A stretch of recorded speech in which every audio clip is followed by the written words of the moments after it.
Application എങ്ങനെയാണ് ഉപയോഗിക്കുന്നത് പറഞ്ഞുതരാം. ഈസി ലൈവ് പ്ലസ് എന്നുള്ള ആപ്ലിക്കേഷൻ തുറക്കുക. അതിൽ ലോഗിൻ രജിസ്റ്റർ എന്നാണ്. പുതിയതായിട്ട് അക്കൗണ്ട് ഉണ്ടാക്കാനാണെന്നുണ്ടെങ്കിൽ ക്വിക്ക് രജിസ്ട്രേഷൻ എടുക്കുക. അതിൽ നമ്മുടെ ഇമെയിൽ ID അടിക്കുക. എന്നിട്ട് ഗെറ്റ് കോഡ് എന്ന് അടിച്ചാൽ ഇമെയിൽ IDക്ക് ഒരു OTP ചെല്ലും. ആ OTP ഇവിടെ ടൈപ്പ് ചെയ്യുക. അതിനുശേഷം പാസ്വേഡ് അടിക്കുക. പുതിയൊരു പാസ്വേഡ് നിങ്ങൾ ക്രിയേറ്റ് ചെയ്യുമ്പോൾ എപ്പോഴും ശ്രദ്ധിക്കുക, ഒരു ക്യാപിറ്റൽ ലെറ്റർ കൊടുക്കുക, അതിനുള്ള അറ്റോ അല്ലെങ്കിൽ എന്തെങ്കിലും സിമ്പിൾസ് എന്തെങ്കിലും കൊടുക്കുക, നമ്പേഴ്സും കൊടുക്കുക. ഒരു 6 8 ആക്കോ എത്ര വേണമെങ്കിലും കൊടുക്കുക. മിനിമം ഒരു 6 ആക്കാൻ കൊടുക്കുക. എന്നിട്ട് കൺഫേം പാസ്വേഡ് അടിച്ചാൽ എഗ്രി കൊടുക്കുക. അപ്പോൾ നിങ്ങൾക്ക് പുതിയൊരു അക്കൗണ്ട് ക്രിയേറ്റ് ആവും. അക്കൗണ്ട് ക്രിയേറ്റ് ചെയ്താൽ ലോഗിൻ ചെയ്യുക. ഇത് വേറെ ആളുകൾക്ക് നിങ്ങളുടെ ഇമെയിൽ ID പാസ്വേഡും കൊടുത്തും കൊണ്ട് നമുക്ക് ലോഗിൻ ചെയ്യാൻ പറ്റും. അപ്പോൾ ഒരാളുടെ ഇമെയിൽ ID അടിച്ച് പാസ്വേഡ് അടിക്കുക, എഗ്രിമെൻറ്റ് ടിക്ക് ചെയ്യുക, ലോഗിൻ ചെയ്യുക. ലോഗിൻ ചെയ്തതിന് ശേഷം ഡിവൈസ് ഓൾറെഡി ആഡ് ചെയ്ത് ടെക്നീഷ്യൻ ആഡ് ചെയ്ത് തരും. ആഡ് ചെയ്തതിന് ശേഷം നമുക്ക് ഓരോ ഓപ്ഷൻസ് ഞാൻ പറഞ്ഞുതരാം. ഈ മോറ് പോയി കഴിഞ്ഞാൽ ഒരുപാട് ഓപ്ഷൻസ് ഉണ്ട് കേട്ടോ. അപ്പോൾ ഇതിൽ ഡബിൾ ടാപ്പ് ചെയ്ത് കഴിഞ്ഞാൽ ഒരു ക്യാമറ കാണാൻ കഴിയും. അതിൽ താഴത്ത് ഫസ്റ്റ് കാണുന്ന ഈ സ്പീക്കറിൻ്റെ സിമ്പിൾ പറഞ്ഞു കഴിഞ്ഞാൽ നമുക്ക് ഓഡിയോ കേൾക്കാൻ വേണ്ടിയിട്ടുള്ളതാണ്. അപ്പോൾ ഓഡിയോ കേൾക്കണ്ടെന്നുണ്ടെങ്കിൽ അത് ഡിസേബിൾ ചെയ്തിടാം.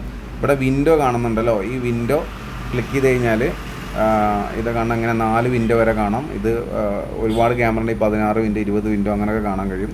4 ഒരുമിച്ച് കാണണമെങ്കിൽ 4 എന്നുള്ള വിൻഡോയിൽ കാണും, 4 ഒരുമിച്ച് കാണും. ഇനി ഒരെണ്ണം മാത്രം എടുക്കാൻ നമുക്ക്. ഇനി SD എന്ന് കാണുന്നതിൽ HD സ്മൂത്തും ഉണ്ട്, HD ഉണ്ട്. അപ്പോൾ HD സ്മൂത്തിൽ ഇട്ട് കഴിഞ്ഞാൽ ഈ നെറ്റ്വർക്കിൻ്റെ ഇതിൻ്റെ സ്പീഡ് കുറവൊക്കെ ഉണ്ടെങ്കിലും HD സ്മൂത്തിൽ കറക്റ്റായിട്ട് വർക്ക് ചെയ്തോളും. ഫുൾ HD വേണമെങ്കിൽ HD അങ്ങനെ ഇടാം. അപ്പോൾ അതാണ് HD സ്മൂത്തിലിടണം. അത് കഴിഞ്ഞിട്ട് ഈ സൈഡിൽ കാണുന്നത് നമ്മളുടെ മൊബൈൽ ഫോണിലെ ഫുൾ സ്ക്രീൻ ആക്കാനുള്ളൊരു ഓപ്ഷനാണ്. ഇത് പ്രസ് ചെയ്ത് കഴിഞ്ഞാൽ ഫുൾ സ്ക്രീൻ ആവും. പിന്നെ നെക്സ്റ്റ് വരുന്നത് പ്ലേ ബാക്ക് എന്നുള്ള ഓപ്ഷനാണ് കേട്ടോ. ഈ പ്ലേ ബാക്കിൽ പ്രസ് ചെയ്ത് കഴിഞ്ഞാൽ ഇത് പ്ലേ ചെയ്യുന്നത്, അതായത് 0 to 24 വരെയുള്ള സമയത്ത് റെക്കോർഡ് ഉണ്ടായിരിക്കും. ഇങ്ങനെ സൈഡിലേക്ക് നീക്കി കൊണ്ടാണ് റെക്കോർഡ് കാണുക. ഇതാണ്ട് 10:30 റെക്കോർഡ് ഇങ്ങനെ വരും. ഇങ്ങനെ 0 മുതൽ 24 വരെ. ഇനി ഇന്നലത്തെ കാണണമെങ്കിൽ ഡേറ്റ് കാണിക്കുന്നുണ്ട് മുകളിൽ. ആ ഡേറ്റ് ക്ലിക്ക് ചെയ്യുക. എന്നിട്ട് 1-ാമത്തെ റെക്കോർഡ് വേണമെങ്കിൽ ക്ലിക്ക് ചെയ്താൽ 1-ാമത്തെ റെക്കോർഡ് കാണാം.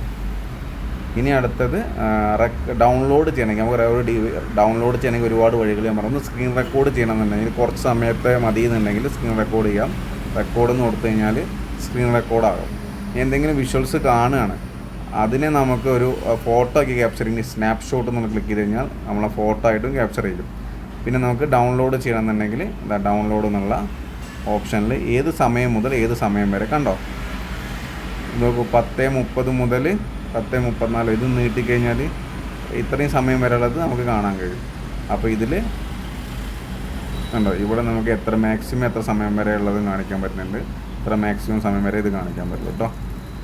ഇത്രയും ടൈം വരെ നമുക്ക് കട്ട് ചെയ്ത് ഡൗൺലോഡ് ചെയ്യാൻ പറ്റും. അടുത്ത ഓപ്ഷൻ പറഞ്ഞുതരാം. ബാക്കിലേക്ക് വന്നു കഴിഞ്ഞാൽ ടോക്ക് എന്നുള്ള ഓപ്ഷൻ ഉണ്ട്. അപ്പോൾ 2-വേ കമ്മ്യൂണിക്കേഷൻ സ്പീക്കറും കൂടി ഉള്ള ക്യാമറയാണ് ടോക്ക് ചെയ്യാൻ പറ്റും, അങ്ങോട്ടും ഇങ്ങോട്ടും സംസാരിക്കാൻ പറ്റും. ഇതിൽ IPC ക്യാമറയിലാണ് സ്പീക്കർ കണക്ട് ചെയ്തിട്ടുണ്ടെങ്കിൽ ക്യാമറ IPC വഴി ക്യാമറ ചാനൽ വഴി സംസാരിക്കാൻ പറ്റും. NVRൽ സ്പീക്കർ കണക്ട് ചെയ്തിട്ടുണ്ടെങ്കിൽ അവിടെയുള്ള ആളോട് നമുക്ക് സംസാരിക്കാൻ പറ്റും. ഇത് കണക്ട് ചെയ്താൽ സ്പീക്കറുള്ള ഓപ്ഷനുള്ള ക്യാമറകളിൽ മാത്രമാണ് ഇത് പറ്റുള്ളൂ കേട്ടോ.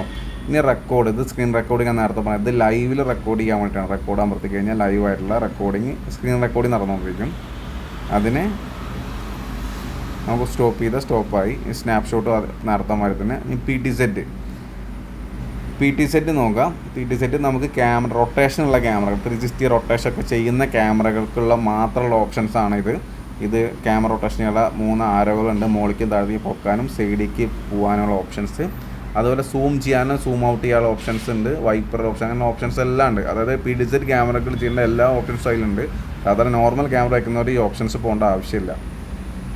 പിന്നെ ഫിറ്റ് വിൻഡോ എന്ന് പറയുന്നത് ആ വിൻഡോയിൽ ഫിറ്റ് ആകുന്നതിനുള്ള ഒരു സ്കെയിലാണ്. അത് ആവശ്യമില്ല, അത് നോർമലി കിടന്നോട്ടെ.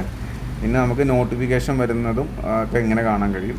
ഇനി അടുത്ത ഓപ്ഷൻ പറഞ്ഞാൽ സെറ്റിങ്സാണ് ഞാൻ പറഞ്ഞത്. കോൺഫിഗറേഷൻ എന്നുള്ള ഓപ്ഷൻസ് എടുത്തു കഴിഞ്ഞാൽ നിങ്ങൾക്ക് ഈ ഹോമിൽ ക്ലിക്ക് ചെയ്ത് കഴിഞ്ഞാൽ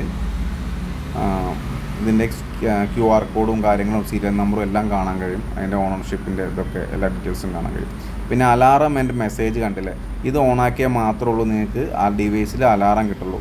ഇനി ഓരോ ക്യാമറയ്ക്ക് വേണമെങ്കിൽ ഓഫാക്കിയിടാം, ഓണാക്കിയിടാം. ചില ക്യാമറയുടെ അലാറം വേണ്ട. ഇത് വീഡിയോ മോഷൻ അലാറം കണ്ടോ, ആരെങ്കിലും വരുമ്പോൾ അലാറം കിട്ടുന്ന രീതിയിൽ കാരണം മെസ്സേജ് ഇൻ്റർവെൽ സിറ്റിങ്സ് ഉണ്ട്. 2 മിനിറ്റ് കഴിഞ്ഞാൽ ആർമഡ് ഏരിയ, നമുക്ക് ഏരിയ സെലക്ട് ചെയ്യാം. കണ്ടോ, ഇത്രയും ഏരിയകൾ നമുക്ക് സെലക്ട് ചെയ്യാനോ ഇതാക്കാനോ ഡീസെലക്ട് ചെയ്യാനോ ഡിലീറ്റ് കൊടുത്ത് ഞാൻ ക്ലിയർ ചെയ്തു. ഇനി നമുക്ക് കണ്ടോ, ഈ ഭാഗത്ത് ആളുകൾ വരുമ്പോൾ മാത്രം നമുക്ക് മെസ്സേജ് മോഷൻ വരുള്ളൂ, മൊബൈൽ ഫോണിലേക്ക് നോട്ടിഫിക്കേഷൻ വരിക കേട്ടോ. അത് സേവ് ചെയ്ത് കഴിഞ്ഞാൽ അത്രയും ഭാഗത്ത് ആ ഏരിയയിൽ മാത്രം. അപ്പോൾ നമുക്കതിൽ ഈ കാണുന്ന നമ്മളെ വീട്ടിലെ ചെടികളും മരങ്ങളൊന്നും പെടാതെ ആ രീതിയിൽ നമുക്ക് വെക്കാം. കാരണം ചെടികളും മരങ്ങളൊക്കെ ഇളകുമ്പോഴൊക്കെ ഇത് മോഷൻ ഡിറ്റക്ഷൻ കിട്ടുന്നു. റിസീവ് നോട്ടിഫിക്കേഷൻ, പിന്നെ ഇൻ്റർവെൽ ആർമഡ് ഏരിയ, ആർമിങ് ടൈം, ഇതും ശ്രദ്ധിക്കുക. ഇത് നമുക്ക് സമയമാണ് കേട്ടോ, രാത്രി 12 മണി മുതൽ വേണമെങ്കിൽ നമുക്ക് സമയം വയ്ക്കാം. ഇത് ഫുൾ ടൈം ഉണ്ട്. അപ്പോൾ നമുക്കിതിൽ എഡിറ്റ് ചെയ്തിട്ട് വേണമെങ്കിൽ ഏത് സമയത്ത് വേണമെന്നുണ്ടെങ്കിലും ആക്കാം. മൺഡേയിൽ ഇത്ര സമയം വരെ, നല്ല സ്റ്റാർട്ട് ടൈം എൻഡ് ടൈമും ഒക്കെ ഉണ്ടായിരിക്കും കേട്ടോ. അങ്ങനെ ഓരോ ദിവസം ഡേയിലും ഉണ്ടാവും. അങ്ങനെ നമുക്ക് ടൈം ഷെഡ്യൂൾ ചെയ്ത് വയ്ക്കാൻ പറ്റും. സെൻസിറ്റിവിറ്റിയാണ്, അത് നിങ്ങളൊന്നും ചെയ്യേണ്ട കാര്യമില്ല, അത് കൂട്ടും കുറയ്ക്കൊന്നും ആവശ്യമില്ല. ഇത്രയും കാര്യങ്ങളാണ്. ഇത് വീഡിയോ ലോസ് ഉണ്ട്, ടാമ്പറിങ് ഉണ്ട്. ടാമ്പറിങ് എന്ന് പറഞ്ഞാൽ ആരെങ്കിലും ക്യാമറ ഹൈഡ് ചെയ്യുക, ക്യാമറ തുണി കൊണ്ടൊക്കെ മൂടുകയൊക്കെ ചെയ്യുമ്പോൾ അതിനുള്ള നോട്ടിഫിക്കേഷനാണ്. അതൊക്കെ വേണമെന്നുണ്ടെങ്കിൽ എനേബിൾ ചെയ്തിടാം. ഇതേപോലെ ചെയ്യാം കേട്ടോ. അടുത്ത ഓരോ ക്യാമറയ്ക്ക് വേണമെങ്കിൽ പേരുകളിടാം, അത് ഞാൻ പറഞ്ഞുതരാം. ഇവിടെ മോറിൽ പോയി കഴിഞ്ഞാൽ ഓഫ്ലൈൻ അലാറാണ്. ഡിവൈസ് ഓഫ്ലൈൻ പോയി കഴിഞ്ഞാൽ നമുക്ക് മൊബൈൽ അലാറം കിട്ടുന്നുണ്ട് ഡിവൈസിന്. പിന്നെ ഡിവൈസ് ഷെയറിങ്, ആർക്കെങ്കിലും ഇത് ഷെയർ ചെയ്ത് കൊടുക്കണമെന്നുണ്ടെങ്കിൽ ഒരാൾ അക്കൗണ്ട് ക്രിയേറ്റ് ചെയ്ത് കഴിഞ്ഞാൽ നമുക്ക് QR കോഡ് വഴി ഷെയർ ചെയ്യാം. അതുപോലെ മൈ ഷെയറിൽ പോയി കഴിഞ്ഞാൽ നമുക്ക് ആരൊക്കെ ആഡ് ചെയ്തിട്ടുണ്ടെങ്കിൽ കാണാൻ കഴിയും. ആരൊക്കെ നമ്മുടെ ഡിവൈസ് ഉപയോഗിക്കുന്നുണ്ട്, ഷെയർ ചെയ്ത ഡീറ്റെയിൽസ് നമുക്ക് അവിടെ കാണാൻ കഴിയും. പിന്നെ അപ്ഗ്രേഡ് ചെയ്യേണ്ട ഓപ്ഷനാണ് സിസ്റ്റം സെറ്റിങ്സ്. ടൈം സോൺ വേണമെങ്കിൽ മാറ്റണമെന്നുണ്ടെങ്കിൽ, ടൈം സോൺ നമുക്ക് വേറെ ഏതെങ്കിലും മാറ്റിയിടണമെന്നുണ്ടെങ്കിൽ മാറ്റാനുള്ള ഓപ്ഷനാണ്. പ്ലേ ബാക്കിന് ടൈം സോൺ ഉണ്ട്. ചാനൽ കാലിബ്രേഷനുള്ള ഓപ്ഷൻ, അത് വർക്കാവില്ല കേട്ടോ. പിന്നെ റീബൂട്ട് ചെയ്യണമെങ്കിൽ സെൽഫ് ടെസ്റ്റ് ചെയ്യണമെന്നുണ്ടെങ്കിൽ ഓപ്ഷൻസൊക്കെ കിടക്കുന്നുണ്ട്. അതൊന്നും നിങ്ങൾക്ക് നോക്കേണ്ട ആവശ്യമില്ല. ഇനി അടുത്തത് ക്യാമറയ്ക്ക് വേണമെങ്കിൽ നെയിം ഇടണം. അപ്പോൾ ഒരു ക്യാമറ എടുക്കുക, അതിൻ്റെ കോൺഫിഗറേഷൻ എടുക്കുക. ആ ക്യാമറേൻ്റെ ഇപ്പോൾ NVRൻ്റെ സെറ്റിങ്സാണ് ഞാൻ പറഞ്ഞത്. ഇനി ക്യാമറേൻ്റെ സെറ്റിങ്സ് ഞാൻ പറഞ്ഞുതരാൻ പോവാം. കോൺഫിഗറേഷൻ എടുക്കുക. ഇതിൽ ചാനൽ നെയിം എന്നുണ്ടല്ലേ, ഇവിടെ നിങ്ങൾക്ക് ഇഷ്ടമുള്ള പേര് ആ ക്യാമറയ്ക്ക് ഇടാം. ഗേറ്റ് എന്നിട്ട് കണ്ടില്ലേ, അവിടെ അലാറം മെസ്സേജ് അവിടെ കിടക്കുന്നുണ്ട്. ലോക്കൽ റെക്കോർഡ്, അതായത് ലോക്കൽ റെക്കോർഡ് മീൻസ് ഇതിൽ കിടക്കുന്ന കോൺഫിഗറേഷനിൽ നമുക്ക് റെക്കോർഡ് ചെയ്യേണ്ട ഓപ്ഷൻസൊക്കെ അതിൽ കിടക്കുന്നുണ്ട്. Mode configuration, full time record എന്നുള്ളത് മാറ്റിയിട്ട് നമുക്ക് മോഷൻ ഡിറ്റക്ഷൻ അലാറം റെക്കോർഡിങ്ങിൽ ഇട്ടിട്ടുണ്ട്. അപ്പോൾ മോഷൻ വരുമ്പോൾ മാത്രം റെക്കോർഡാവുന്ന ഓപ്ഷനാണത്. അടുത്ത ഫിൽ ലൈറ്റ് സെറ്റിങ്സ്. ഈ രാത്രി ഫ്ലാഷ് ലൈറ്റുള്ള ക്യാമറകൾ ഉണ്ടെങ്കിൽ അത് രാത്രി കളർ വേണ്ട, ഇൻഫ്രാറെഡ് മോഡ് മതി എന്നുണ്ടെങ്കിൽ അതിലേക്ക് മാറ്റിയുള്ള ഓപ്ഷൻ. രാത്രി ഇപ്പോൾ വീടിൻ്റെ ഫ്രണ്ടിലേക്ക് ലൈറ്റ് വേണ്ട എന്നുള്ളവർക്ക് ഇൻഫ്രാറെഡ് മോഡിലേക്ക് ഇടാം. അപ്പോൾ ആ ഇൻഫ്രാറെഡ് ആയിട്ട് രാത്രി ബ്ലാക്ക് ആൻഡ് വൈറ്റ് ആയിട്ട് കാണാൻ പറ്റും. പിന്നെ ഫിൽ ലൈറ്റ് സെറ്റിങ്സ് ആണ്, ആ ലൈറ്റിൻ്റെ വെട്ടത്തിനെ കുറയ്ക്കാനും കൂട്ടാനുമുള്ള ഓപ്ഷൻസ് ആട്ടോ അത്. അടുത്തത് മോറിൽ പോയി കഴിഞ്ഞാൽ ഇമേജ് അഡ്ജസ്റ്റ്മെൻറ്റ്. ഇമേജിൽ നമുക്ക് ബ്രൈറ്റ്നസ്സും കോൺട്രാസ്റ്റ്, ഇതിലൊന്നും നിങ്ങൾ ചെയ്യാതിരിക്കും ഏറ്റവും നല്ലത്. ഇത് നമുക്ക് കോൺട്രാക്ട്സ്, ഇത് ടെക്നീഷ്യന്മാർക്ക് വേണമെന്നുണ്ടെങ്കിൽ ചെയ്യാം. ഇമേജ് കോൺട്രാക്ട്സ്, സാച്ചുറേഷൻ കൂട്ടിക്കഴിഞ്ഞാൽ കളർ കൂടും, അങ്ങനെ സംഭവങ്ങളാണ്. പിന്നെ സെൽഫ് അഡാപ്റ്റീവ്, ഇത് ഓട്ടോമാറ്റിക്കലി വേണമെങ്കിൽ നമുക്ക് നാച്ചുറൽ ആക്കാം, ബ്രൈറ്റിലിടാം, സോഫ്റ്റ് എടുക്കാം, കളർഫുള്ളിടാം. അതൊക്കെ നിങ്ങൾക്ക് ഇഷ്ടമുള്ള രീതിയിൽ ഏത് ക്ലാരിറ്റിയാണ് ഇഷ്ടം അതുപോലെ ചെയ്യാം. പിന്നെ വീഡിയോ ഫ്ലിപ്പ് ചെയ്യേണ്ട ഓപ്ഷനാണ്. ഇതൊക്കെ വേണമെന്നുണ്ടെങ്കിൽ മാത്രം ചെയ്താൽ മതി. ഡേ നൈറ്റ് കണ്ടില്ല, ഔട്ട്ഡോർ ഇത് ആണെങ്കിൽ ഇൻഡോർ ആയിക്കഴിഞ്ഞാൽ ക്ലാരിറ്റിയുടെ ഡിഫറൻസ് ഉണ്ടായിരിക്കും കേട്ടോ. ഇത്രയും കാര്യങ്ങളാണ് ക്യാമറ സെറ്റിങ്സിൽ പറഞ്ഞു തരാനുള്ളത്. അപ്പോൾ ഇതാണ് ഈസി വ്യൂവർ എന്നുള്ള ഈ ആപ്ലിക്കേഷൻസിൻ്റെ ഒട്ടുമിക്ക ഓപ്ഷൻസ് ഞാൻ പറഞ്ഞെന്ന് വിചാരിക്കുന്നു. പിന്നെ യൂസറിൽ പോയി കഴിഞ്ഞാൽ നമ്മളിപ്പോൾ സ്ക്രീൻ റെക്കോർഡ് ചെയ്ത കാര്യങ്ങളൊക്കെ ഇതിൽ കാണാൻ കഴിയും. ഇതിൽ പിക്ചറും ഫോട്ടോ ഉണ്ട്, വീഡിയോ ഉണ്ട്.